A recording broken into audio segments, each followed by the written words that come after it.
The anatomy of a counter ritual. Welcome back, acolytes. Today, we're not learning how to cast, we're learning how to uncast. Because not every battle begins with a wand drawn or a hex hurled. Sometimes it begins in silence, in shadows, with someone, somewhere, beginning a ritual against you.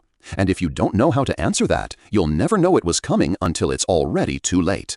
So, let's talk counter rituals. What is a counter ritual?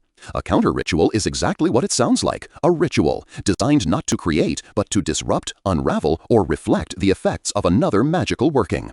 It's the magical equivalent of cutting the wires on a bomb, or throwing the blade before it's ever swung. But contrary to what most think, counter rituals aren't just about reacting. They require precision, preparation, and above all, understanding the enemy's intent. Step 1. Detection and diagnosis. You cannot counter what you don't recognize. Before anything else, a trained mage needs to identify. What type of ritual was used? Is it a curse, a summoning, a binding? Where was it cast from? Location matters. Proximity can amplify effects. What timeline is it working on? Some rituals activate instantly. Others build over days or even weeks. This is why wards, scrying, and residue reading are essential skills. The more data you gather, the cleaner your disruption will be. Step 2. Sympathetic alignment. Once identified, your counter ritual must match or mirror the pattern of the original. This is where sympathetic magic comes into play. Use matching materials, aligned timing, and opposing symbols. Examples: if someone used a black wax doll in their ritual, use white wax in yours. If they cursed you during a waning moon, perform your reversal during a waxing one. If they sealed something in silence, counter it with invocation, a ritual of names.